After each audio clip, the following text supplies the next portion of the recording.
Cool. Well, thanks so much, Stephen. It was great to meet in person and to have the event, and good to kind of have the follow up for anyone that missed it. So let's get started, shall we? Let's do it.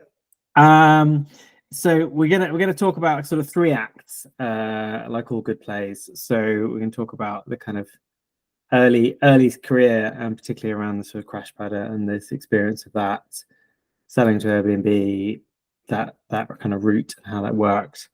We can talk about Pact and sort of how you incorporated the lessons from your third technically startup into Pact, and then we'll have some general reflections on the world of VC, on your career, on advice for founders and advice for heads of growth. Sure. So for those not familiar, do you want to just give a bit of a summary of Crashpadder and what the business is all about? Sure. I mean, so I always have to get it out of the way. It was such a long time ago now, Crashpadder. It's funny, like I always have to talk about it because there was an exit, and it was an exit to Airbnb. But yeah, it was nearly 12 years ago. The exit was nearly 12 years ago. I founded it 5 years before that. And I guess for context, I think the venture scene in London was it was far less well developed. I haven't got the data, but I'd imagine it was 5% the size or thereabouts in terms of capital deployed in startups and people generally involved in the space. So, in fact, when I launched Crashpadder, I'd never even heard the term startup. But I've always been entirely unemployable, fairly single-minded and stubborn, and don't always play well with others. So I think I fell into entrepreneurship as really the only route I had available to me to make money and feel purposeful and feel proud of the things I was achieving. Crashpadder was my third business, as you said, and really every business I've ever started, they've all been in different sectors, serving different people. In fact, a bit of B2B, largely consumer, some marketplace, some D2C, some omni-channel, some professional services. But they've all stemmed from kind of 2 frustrations that I have. One is waste. I can't bear waste. It makes me feel itchy. My dad will always tell me, Scottish Jewish accountant as a father probably is accountable for that. But I do get quite a thrill out of seeing waste and eradicating it, and I think that's probably environmentally driven. And number 2, where people just aren't getting a great experience, where I just feel like there's a chance to, by sort of thinking slightly disruptively, or thinking differently to improve people's whatever it is they're doing, coffee, accommodation while they're traveling.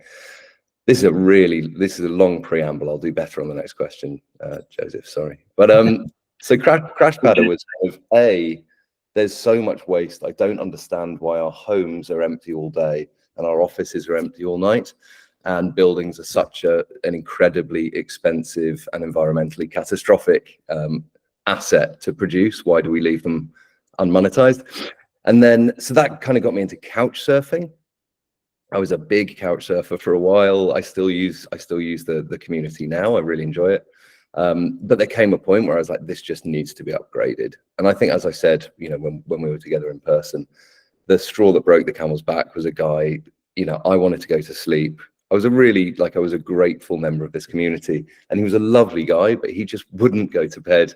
It got to about 3 a.m. He was in the lounge where I was meant to be sleeping, playing his guitar. And I thought, actually, do you know what? If I'd paid some money for this, I could have some expectations of service level, and you'd earn a bit of money, maybe for guitar lessons. And everything would just be better all around. That's a really long-winded and rambling background to the business. And how did you get your first sort of paying customers, Crashpadder? The first paying customers, so in a marketplace, it's really challenging. It's not a case of kind of, build the landing page and the funnel and design the product and then buy your first very expensive customer and try and optimize. You have to build supply and build demand in a way where there's transactions between those two assets, I suppose, that you built. So we started off by focusing on people's sort of special interests, and rather than saying, so first of all, sort of very tight geographic focus. We looked at the areas where people wanted to stay in London, and we would only allow hosts in those areas. Secondly, we spent a lot of time talking to people who'd looked at a listing and not booked. So remember Airbnb, like at the time, it wasn't a case of kind of, would you do this over a hotel? How is Airbnb different from a hotel? At the time, it was like, sorry, you're going to let a stranger into your home, you're going to get murdered. Like, they're going to murder you, they're going to burn your house down. And that was genuinely, that was the question the journalists asked all the time. It was like the big three crimes. So to overcome that trust issue, we worked on the quality of the listings. And then we started attracting hosts and guests around deep special interests. So for example, we'd have hosts who were biochemists at UCL that were hosting other biochemists who were in town for a conference. Like, that was actually one. Bands and gigs worked a little, clubbing events less so. But yeah, it was all to do with sort of high relevance in a small area. So tight geographic focus and tight interest-based matching of hosts and guests, and then just hell for leather on PR to get traffic to the site. With your friend standing in front of fake properties. Yeah, so I've actually got a folder in. I could probably go and get it if that would be at all interesting. I've got a folder of all of the newspaper clippings about Crashpadder and this amazing service. And like, we were very fortunate because we launched that business during a recession. I think anyone launching a business right now is at a huge advantage. And so we were able to get a lot of press around kind of, well, if you need to travel, this is a cheaper way of doing it. If you need additional income, this is a great way to generate it. So we got a lot of coverage in homes and property section to gain hosts, and in the travel section, obviously, to gain guests.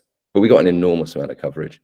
And about a month after launching, as Joseph is alluding to, my housemate from university and his recent wife, Guy and Catherine, appeared full bleed on the front cover of the Times property section under, I think they used their real names.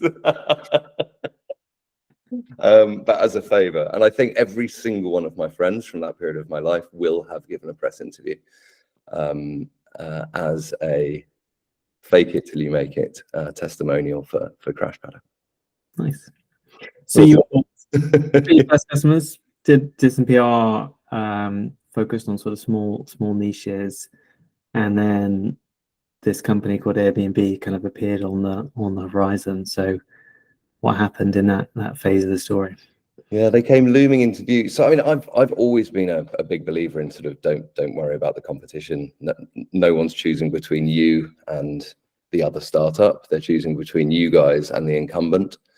So I reached out to Brian as soon as I where did I read it? I heard about Airbnb on an email newsletter called Trend Spotting, which was like just dropped into your inbox back in those days, along with your Gumtree alert for rollerblades or whatever else we were doing.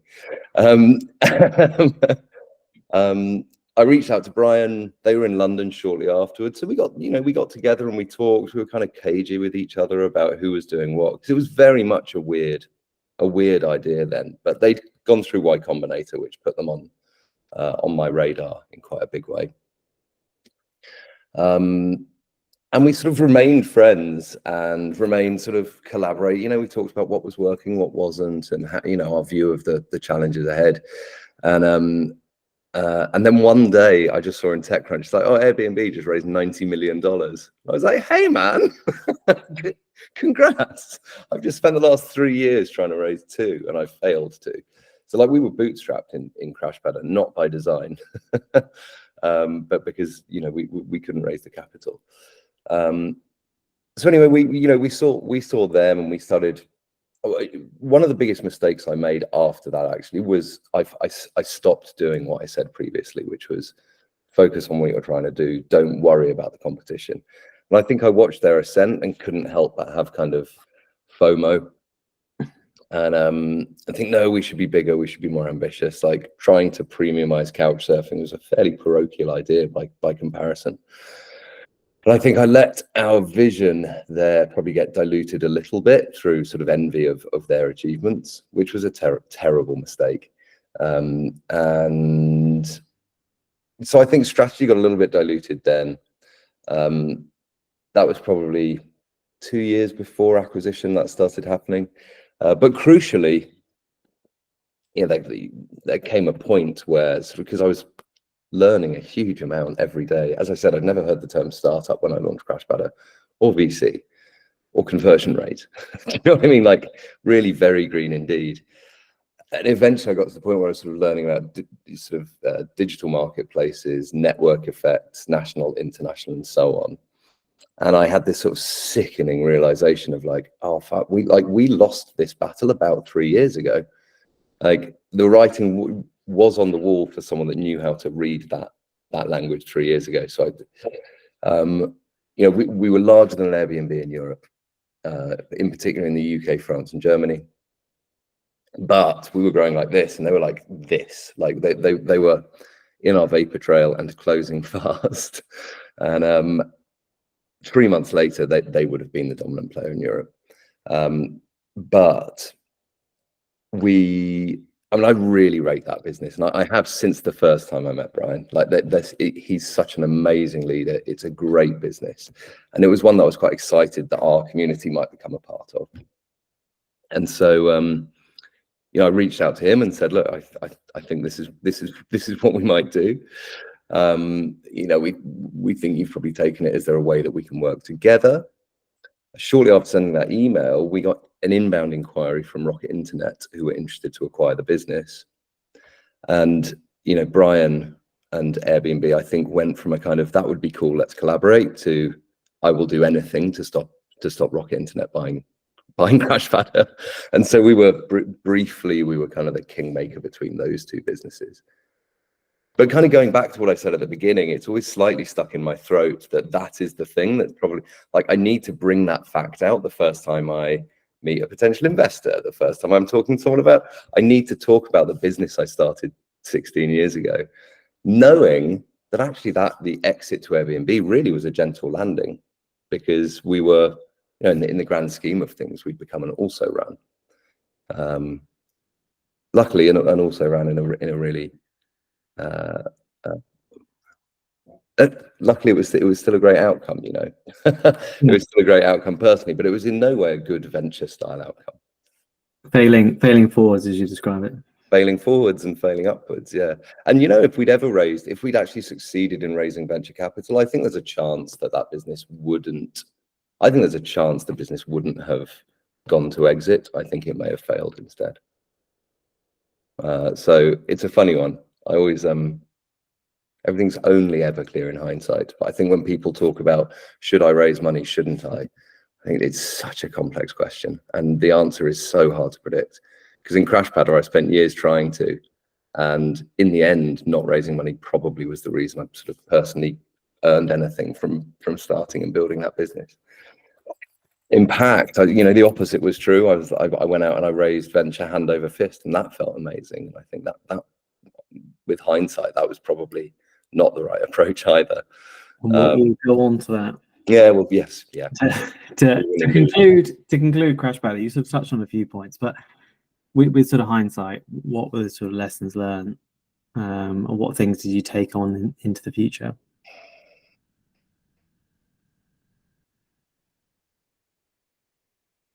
Yeah, so I think there's two. One is going to make some people throw up in their mouth. Actually, you're not even on camera. Yeah, you can do it in a pin. One is that you've got to stay true to that in a consumer business. Certainly, not that you have to. I'm not going to give you universal advice, because that's ridiculous. For the first things first, it implies I know what I'm talking about. What I wish I had done is stayed very true to the vision of what I was building for the customer. And I know that sounds quite kind of cliched. I definitely allowed kind of vision creep and purpose creep to come in. That's not to say you can't change it, but changing it is different from letting it dilute over time, which I think is what I did. I think that was a mistake. So looking for the clearly defined purpose for the business beyond just shareholder return and sort of starting something great, beyond just like denting the universe and any other sort of rhetoric. The reason why you think it matters, and then staying true to that. That's number one. Number two, and I'm going to say it, and lots of people will roll their eyes, but it was probably one of the best realizations I'd ever had in my life, is that I don't care very much about money, and that money doesn't lead to happiness. Because I run that business for 6 years. For 6 years, I was living in London. I was single. I had no income. The only income I had was by our search algorithm on Crashpadder was literally if you are Stephen Rapoport plus 100 points. And so because I relied on the income, the booking income, just to keep the business going. I went from being quite kind of hand to mouth. At the end of every month, we would split revenue 3 ways, which was myself, Dan, who I was working with, and the marketing budget in the business the next month. And then, after selling, I woke up the next morning with like quite a surprising amount of money in the bank. And I was like, shit, that's weird. And absolutely nothing changed. Like, same everything. Mainly sources of pride, sources of shame, sense of self-worth, self-esteem, all of those things stay the same. And I suppose there's a chance your friends or home or car or something would change. Mine never did. But that was really lovely. That was quite liberating, because it's enabled me to do the first thing in subsequent businesses. I've stopped worrying about the kind of, but what if I don't get money? And do you know, perhaps, obviously, maybe, I wonder if that's actually made me more effective at the latter as well. Yeah, that was the other big takeaway. Interesting. It's a good, we're in a world of pursuit of the dollar, and realizing it doesn't actually make a difference is quite liberating. Yeah, I know. Yeah, I feel uncomfortable even saying that. I know how sort of smug and privileged that probably sounds, but I do mean it. Maybe I'm a smug, privileged arsehole. I think I'm blushing. Should we move on? Let's talk about Pact. Yeah, let's do it. They had a different direction with Pact. You didn't bootstrap. You went down the kind of VC route. Do you want to sort of talk us through that? Yeah, sure. So there was a period of time I was working with Airbnb during an earn-out, so sort of integrating the two communities and sort of exploring whether myself or my co-founder would stay on. I kind of knew that I was going to start another one, because that one hadn't worked and I still had the itch to scratch. Like, really, like a lot of entrepreneurs, I think I've probably spent most of my career trying to prove something. And so it wasn't proven yet. I'd become friends with Rowan Gormley, actually, because he founded Naked Wines and he's the CEO there now. And he was one of our early customers at Crashpadder, and I was one of his first at Naked Wines, and we got to know each other that way as kind of, I mean, it wasn't his first business of scale, whereas it was mine. So I'd got intrigued by that business. I actually considered joining them in the early days to work with Rowan, but instead I thought, well, I bet I could do that with coffee. And it was really a very, very, in fact, I think it was my partner Dan in Crashpadder who was like, what about that? You love coffee. He knew that everything I did needed to have a strong sort of positive social impact, no tension between shareholder return and sort of improving some small part of the world. And we knew that coffee was a sort of dirty industry full of human rights abuse. And I thought, yeah, no, that sounds pretty good. So I mean, at the time, my stock was really high with investors because of the Airbnb exit. Again, frustratingly, because these are people who'd refused to back me on Crashpadder for years. But I had a few people reach out just saying, congratulations, great outcome, always knew you'd do it. Let us know what you're doing next. We'd love to back you. I was like, fucking hell, seriously? I internalized all of that, of course. They knew you'd do it, but they didn't back you to do it the first time, right? Yeah, exactly. But again, it's that funny credibility you get from the logo. So yeah, I mean,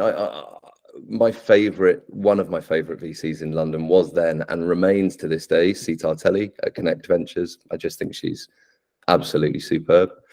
And thankfully, with the meeting that I took with her, she just founded Connect, and I think we were their first deal from Fund One. And we raised £500,000, and I think a 2 million pre, off the back of an A4 sheet of paper.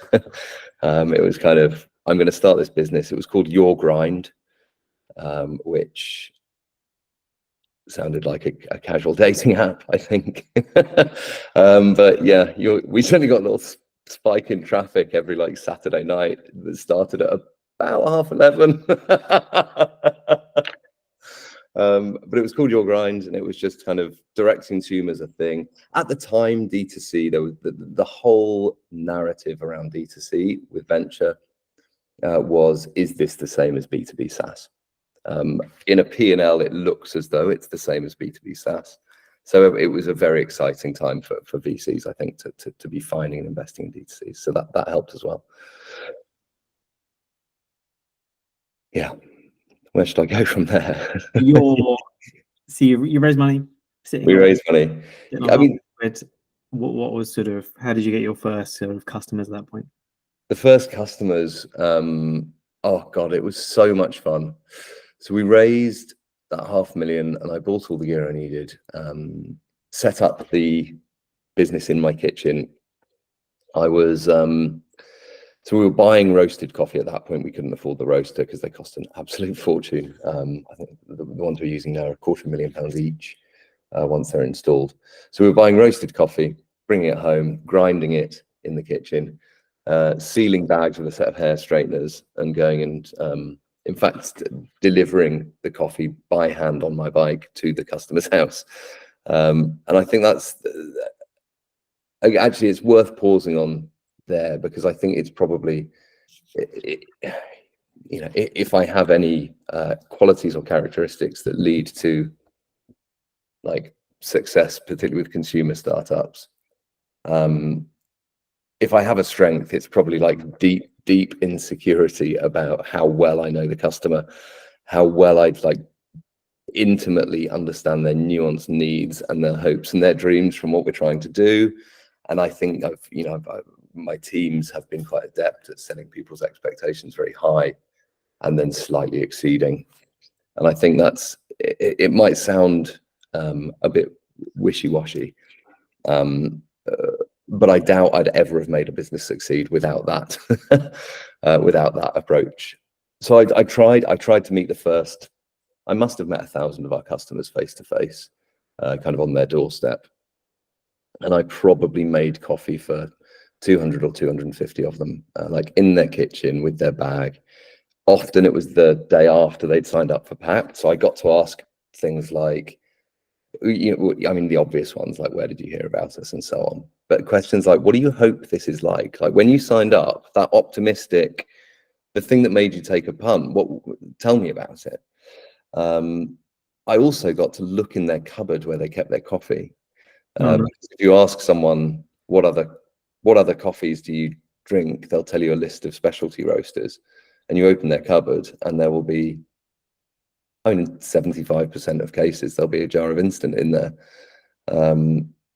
So that was invaluable. And yes, we rode that wave of, I guess, customer insight, building something people really wanted. We focused very much on niches then as well. Like I really like the niche within the niche as a go-to-market strategy. And I think for the first couple of years, we almost solely focused on like mid to high-end road cycling men as our target customer, because we were able to just build relevance and frequency within that group and then expand out from there. And that went really well for the first 3 years or so, but at the end of which we'd raised, I think, 5.4 million, and we'd grown to about 6 million of revenues. And then, the music stopped. Let's talk about that. What happened when you didn't raise your Series B? So like I'd had a growing, because I'm you know, I'm not the Silicon Valley shoot the lights out kind of death or glory kind of an operator. I'm a bit more pragmatic than that, I think. And I've said before, like my love of waste reduction, really that's very overlapped with sort of downside risk and sort of risk aversion at times. I'm probably quite bipolar when it comes to risk. I'd had a growing sense for those first 3, 4, in fact, perhaps even 5 years, that we had made a mistake with the amount of money we'd raised for the business. And I think I was getting those signals from a few areas. Actually, do you know, one was my dad, and one was other people that I talked to about business. Tragically, that's probably the thing that we bond most closely on, is a P&L. But that's for another webinar. Rational business people whose opinions I'd really respected in the past were just very confused about why people kept investing and so much money and why the valuation. And yeah, it was good that I wasn't just in the VC echo chamber where you can forget that valuing and what happened with us, 5 million turnover, 2 million losses, valued at 18 million. Like, within the venture industry, like, it's really easy to forget that that's nuts. That's utterly irrational, hugely speculative. So that was going on. Secondly, I think, each time we raised money, each time we struggled to deliver the forecast. And the next time we were raising on a lower set of numbers than we had talked about the previous time we raised.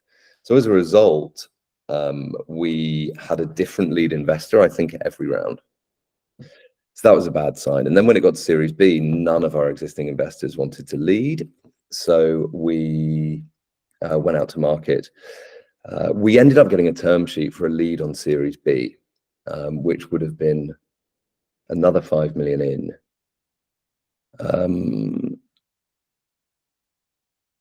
Which would have been another 5 million in. Oh, I forget the valuation. But we had a really tough conversation at the board. We had a crowdfunding round that was going on that was due to top that up, and that had failed. We didn't reach the threshold. We had a tough conversation at the board where we essentially, I said, I don't think this is a venture scale business. I think if we raise this money, I think it's going to do more damage. We won't just be kicking the can down the road, but we'll be sort of worsening the cap structure, which I think fundamentally was our problem back then, and kicking the can down the road. So let's not raise this money. Let's break even. Let's fund our own growth going forward. So that's what we did. So chapter 1 was sort of raise it, spend it, grow revenue. Don't worry too much about anything else. Simplified and exaggerated, of course. Chapter 2 was sort of right the ship. So mediate that conversation with the board, restructure the team, which was extremely painful. God, it was so difficult on a personal level. I think we made 54 redundancies. One member of the team, very disgruntled, sort of spoke to some journalists, and there was some fairly nasty press about it at the time. And it was just a very, very difficult period. I think for the business, for the team, and then for me personally as well. It took a long time to recover from that. Because the shame, just the shame of kind of, I'd never promised anyone it was going to work, of course, because I'm not dishonest, but I am very persuasive. And it's kind of a blessing and a curse. There were a lot of people I really liked, people I love. And I, thankfully, and credit to them, we're still very close to this day. A lot of people that I'd convinced to kind of leave a stable job, to take one that was less stable and less well paid, to do a thing, and then they came and did the thing to a very high standard, and then they got made redundant.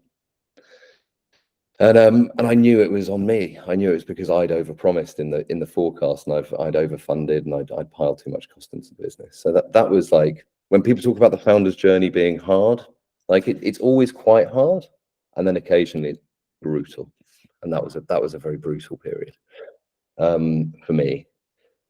But then the flip side of that, we had a business that was profitable. So sort of chapter 3 is the last 6 years. We brought in an exceptional chairman, Chris Bull, a superb CEO, Paul Turton. They've both enrolled today. Since then, we've been profitable every month, apart from one where we ran a very ill-fated brand marketing campaign, but which I'm still not over. We were profitable every other month. Revenue's grown from 5 million then to, I think we'll be 14 this year, and it's just a fantastic, strong, profitable, thriving, growing business. But sadly, it's probably quite dull for any venture investors. And one of the things I wanted to touch on is we talked about this in person, but you're a few heads of growth along the way. What are the lessons learned around kind of working with heads of growth, and how do you think about that? Yeah, this has been one of the toughest realizations for me. I can't help but kind of reflect, as they say, if anxiety is worrying about the future and depression is worrying about the past, like I'm a depressive. And for anyone who thinks that sounded insensitive, I actually am a depressive. I medicate for it. But so I always dwell on stuff I could have done differently in the past. To be honest, I quite like it. I think it's quite useful. But one of the most painful reflections for me was how unfairly the heads of growth had been treated by me, not by anyone else in the business, and certainly not by the board, but by me during that period where we kept on setting really ambitious forecasts, largely because we felt we needed to raise more money. And if ever you're in the fundraising process and you're on version 8 of the forecast, you've got to acknowledge that forecast is a tool to raise money and nothing else. So we've been through this cycle with a few people of kind of developing a very aggressive growth forecast, getting it signed off, fundraising it not being met, and at some point then being replaced. Sometimes they would move on because it was very uncomfortable. Like one guy, Jamie, actually, no, without mentioning any names from here on in, one guy chose to move on, and even there, I was thinking, God, I'm not surprised. He was given a hospital pass by me, and then kind of performance managed towards it. So looking back, I wish I had more quickly. We had one CFO during that period, and we had 4 heads of growth, probably during that 3-year period. I don't know what to say about it other than I wish I had let go of the hopium that this was a performance issue, and sort of acknowledged that 4 very, very bright people we hired well, great track records, really strong, who'd had glittering careers to that point, and I think without exception have had great careers since. Though of course, maybe the problem was in my chair, not in theirs. And so I talk a lot now with heads of growth. It's a common topic, actually. Do you know, since the event, Joseph, when I talk quite a bit with heads of growth who are in that position, helping people on how to upwards manage the CEO, because I think it's really, I hope I would have reacted very well to this, because I think it's what I needed at the time was for someone to sit me down and say, okay, Stephen, I know you're pissed off with performance, and I know you think it's my fault. However, I think it might be because these are unachievable targets. Can we talk about why you think they're achievable? Can we talk about the fact they might not be? How are we going to figure that out? Because I think that's a better question than how do we optimize 5% here, 5% here, 5% here to return to budget. And I've spoken to all of them about that, and I've apologized for it. But I bet that's very common. And if you look, I mean, you guys will know more than anyone else, but the rate of turnover in growth, commercial, and marketing roles relative to finance, operations, legal, you know, we are a churny old bunch.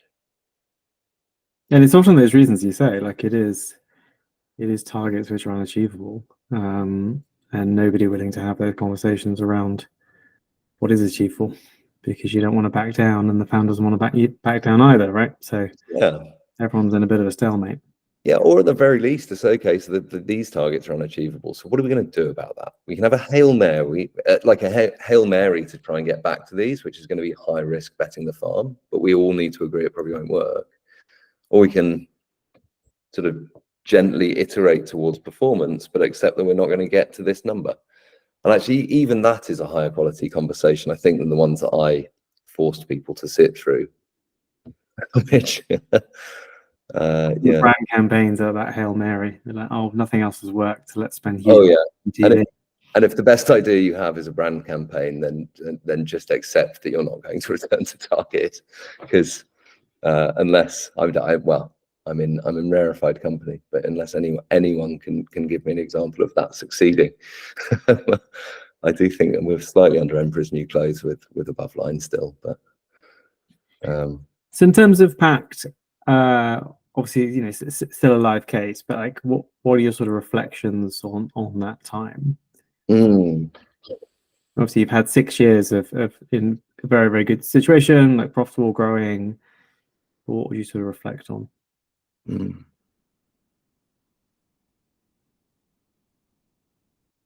Gosh, so many things, and I can try and be brief, and in case you want to zoom into one, but knowing when to replace yourself as CEO is probably the most valuable thing any of us can learn.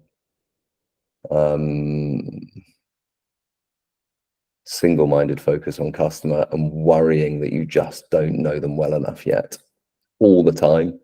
Like you'll never sit and go, God, if only I hadn't spoken to that customer that day. And yet it's the thing that none of us do often enough, particularly at senior levels.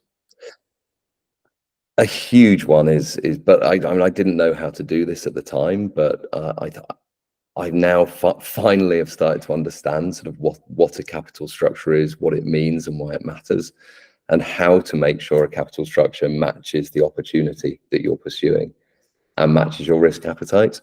Because honestly, I think 99% of founders don't deeply understand that, and it can just be a multiply by zero variable in your entire journey. Thankfully, it hasn't been in Pact, you know, for me or anyone else, but it has in plenty of other places. And you know, that restructuring, recapitalizing is sort of the main thing that I'm doing at the moment, so supporting other startups and scale ups. And I can just tell you, it's absolutely epidemic. Sort of unhelpful capital structures. So that's a huge one. Less haste, more speed, I suppose, would be the other. I think we spent a lot of our time, I think we spent most of our time trying to create enough space for planning and learning, either side of acting. And I'd say for 10 years that we were trying and failing to get that balance right. So I don't know if that's a lesson. Well, in fact, you know what? The lesson there is that I'm crap at that, and I always will be. So hire people who are very, very good at it and then listen to them. That's a huge one as well, actually, a huge one. I think when I launched Pact, I probably did, because I've been an individual contributor in most of my businesses in the past. And you know, startups all go through that evolution. As a founder, you go from individual contributor that does absolutely everything to one of two individual contributors who probably, you know, haven't defined their roles very well, but together they do everything. Eventually you need to learn to become a manager, which is really hard when what you're used to doing is sort of delivering all output yourself. And then you need to start thinking about becoming a leader when you're managing managers. And yeah, I think that relates to the get out of the way if you're not right as CEO anymore. But I think a big takeaway for me, and again, something I encourage a lot of the founders that I work with now to do, is to be just mindful or conscious of where they are in that journey, and therefore what their personal development needs to look like next. I probably let development happen to me a little too often. Nice. And you talked about having a sort of coach. Is that something you would kind of recommend to people? Yeah, I mean, I think if it's, I definitely recommend trying it.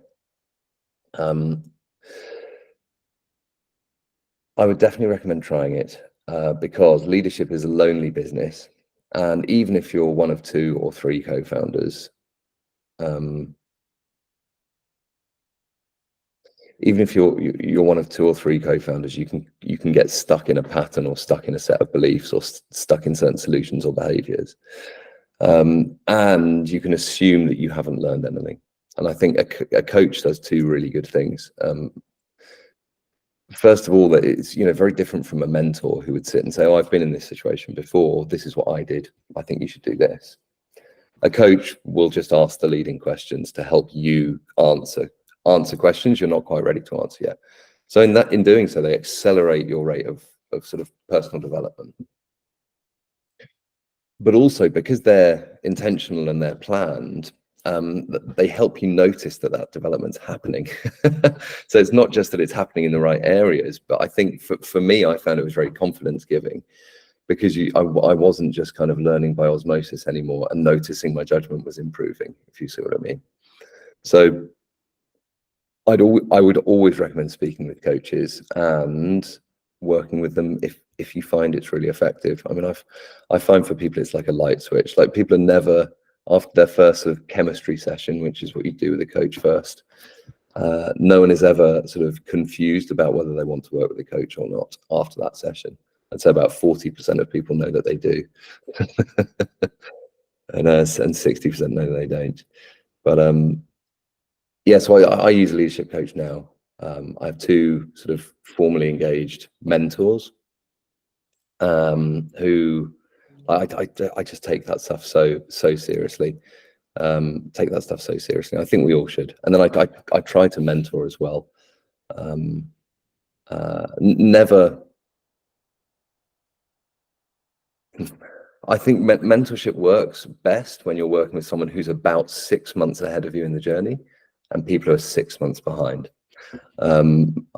I think in the past I've been tempted to work with kind of the good and the great, sort of, and sort of seen the exited unicorn founders as the shiny thing. But actually, fundamentally, the problems that I'm normally trying to solve day to day at the moment are a long way in their past, and I'm not sure they're the best people to advise on how to approach them. It's probably one of their deputies. That's really useful. And you've obviously done sort of both sides of the VC decision in terms of bootstrapping versus raising.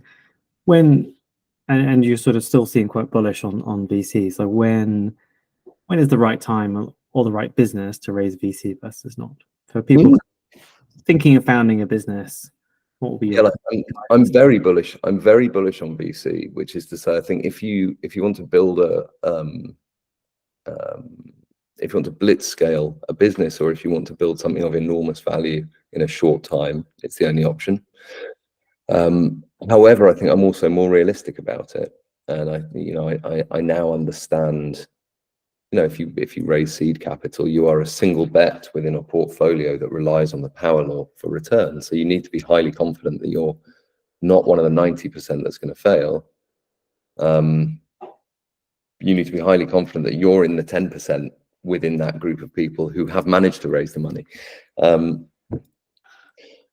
So my advice now is kind of just keep optionality until you know that what you want to do is deliver a fund returning outcome for your investor, because otherwise you'll break your cap structure. And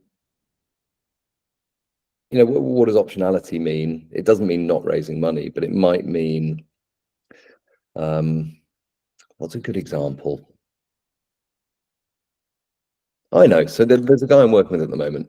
He's a really good friend of mine, and he's brilliant. He's founded a couple of businesses, and now he's doing something with elderly fraud protection for the, not the elderly necessarily, but more vulnerable, typically kind of 60 plus, financial fraud protection. And he was saying, I think it's time to fundraise. We need some engineers. We kind of think we want to make this bigger. And he can't decide whether their business is going to be a sort of software-enabled service business that services banks in the UK, or whether it's going to be a global consumer solution. And they're not going to know for the next 18 months or so. They've got a lot that they need to validate. Now, if it's going to be the latter, they should raise venture. If it's going to be the former, they definitely shouldn't, because they'll end up overvaluing the business. Potentially, they risk overvaluing the business, and they risk putting in place a liquidation preference that they'll never be able to vault, and struggling to incentivize the leadership team, and so on and so forth, and fundamentally just disappointing the VCs that they've talked into investing. So we're talking at the moment about, okay, so given the fact that you might want to, I think he could raise venture now, but he'd need to claim that he was going to do the, universe denting solution. So instead, he's going to raise money from exited entrepreneurs, from high net worth, ultra high net worth, and family offices, on a very sober valuation, bringing in the amount of money he needs, not the amount he can get away with, and with as few, it looks as though he may be able to raise it as ordinary shares as well, rather than ords with prefs. And if you can get all of those things done, then you've got complete optionality in the future. And the great thing is, if you do all of those things and you find you are going to be venture backed, you'll have been saying no to investors for about a year, and you'll have a disorderly queue of people waiting to give you money. But if you get to the end of that year and realize that actually the way you want to improve society is by focusing on sort of the bank end in the UK, you still have the chance to go and raise money from great strategic investors and be incentivized for the journey and have a sort of life-changing outcome for you and your family at the end. So yeah, in summary, I'm very pro venture, but I'm even more pro critically considering whether you are a venture scale business or not. And not whether you're going to try to be, or whether you might be, or whether you think it would be good to be, but rather, is it likely that you'll be one of the top performing investments within the fund that you're trying to raise from? Because if not, now's probably not the time. Great advice. Should we open up to some questions? Jolly, do you want to give you your question rather than me recording it? Yeah, I just wanted to ask if you had any books about any of the topics covered that you'd recommend reading, any books that you read while you were on your journey that kind of pushed you in the right direction or helped you think about things differently. Yeah, these are going to sound really dusty and out of date, but I think they're really good ones. So 4 Steps to Epiphany is just astonishing, by Steve Blank, of course. But then these 2 guys wrote a sort of user's guide to that book, because it is very long and it uses sort of 50 words where 5 will do.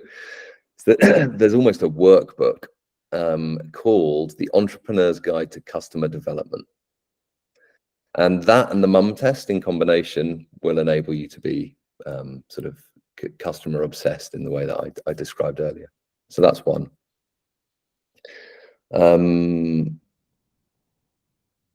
Another that I love is called Winning Not Fighting, by John, the Leon founder, which is just about a sort of an approach, a gentler kind of approach to growth and success and leadership, which I really enjoyed.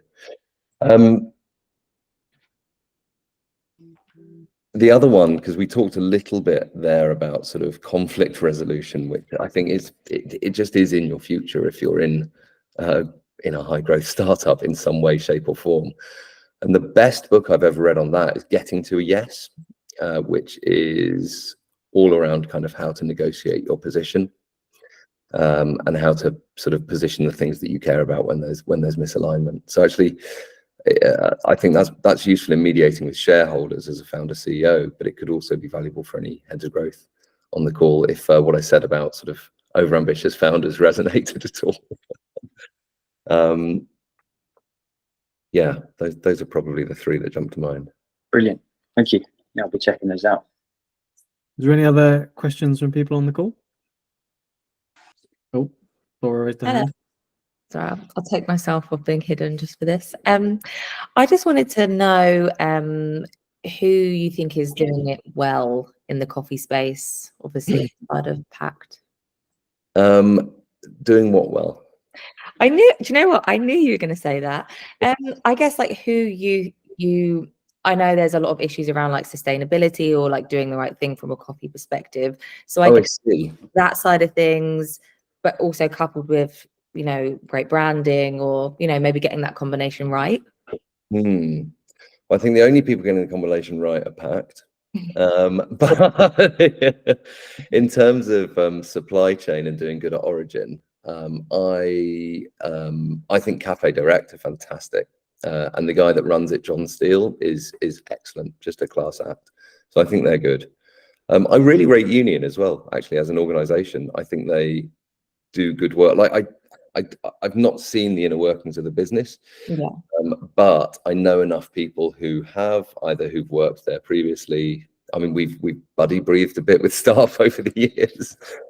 So I really, you know, I don't hesitate to buy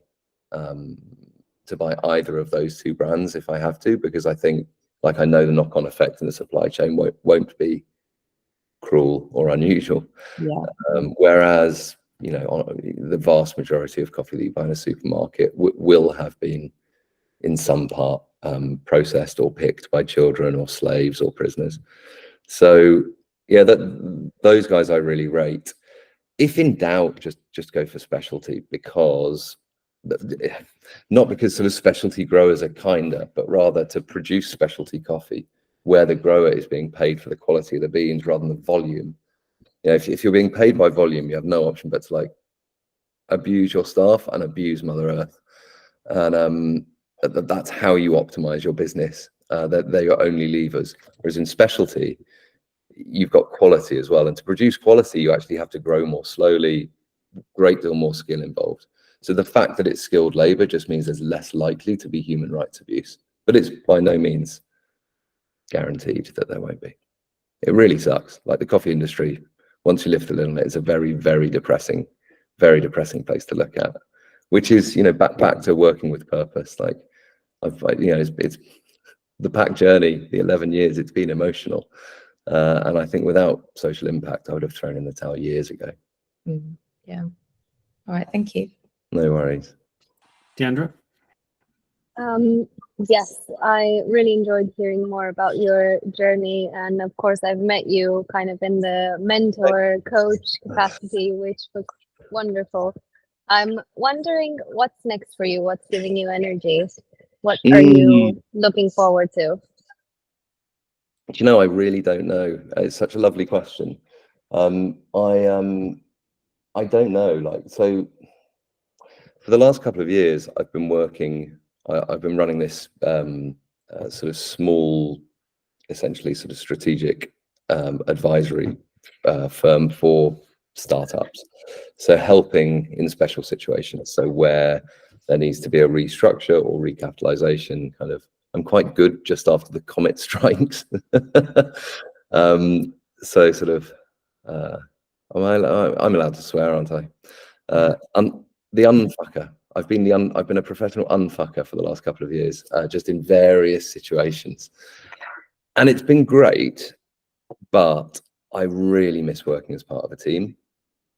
And you know, project work is fine, like we all know. Like it's all cliched, but I miss that sense of building something.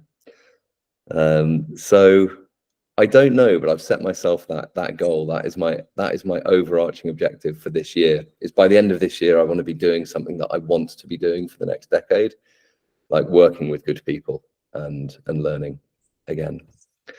So I don't know yet. If you have any ideas, I would love to hear them. I might. Yeah. I'm really intrigued by M&A at the moment. I think what I would say is, as an entrepreneur, I'm not sure I would start another consumer business from scratch again. I might, but I'm not sure I would. I think I would look to acquire something that has value already and severe problems. Thank you. No worries. Any other questions from the group? Well, So I guess Okay. I was going to ask a question about two comments that you made, and really nice to meet you and learn about your stories, Stephen. Yeah, you too. Very impressive. You mentioned that when you sold to Airbnb, you raised capital that would have been the wrong decision. Can you elaborate a little bit more about that? Yeah, sure. So the exit to Airbnb was it wasn't a huge amount of money. It was sort of like very low seven figures. And had we raised money, we would have raised about that amount of money. And we would have spent it on a team, and so our overheads would have been higher and our cost base would have been higher. Which would have, so yes, the customer base might have been bigger. I mean, honestly, I think the amount of money that we would have been able to raise in the UK wouldn't have got us to breakout speed. I think it would have slightly sped things up. But I think the major problem is that our investors wouldn't have wanted to sell for the price that we were able to get for the business. So they would have blocked a transaction, I would think. And I think we would have ended up sort of going down the route of raising more money to try to compete, to try to find the niche. And no one can predict the sliding doors sort of situations of the past. But I think just my instinct, my hunch, very strongly says that we would have failed if we'd raised money then. Interesting. Thank you. My pleasure. Interesting. Well, thank you so much, Stephen. We're out of time, but yeah, Okay. hugely valuable. Really great to have your honesty and your gut feel with your massive experience. So I really appreciate it. Thanks for making the time today. No, my pleasure. Thank you for having me. Cool. Nice to see you all. Cheers. Cheers, everyone. Have a good day. All right. Cheers. Take care now. Bye. Thank you. Bye-bye.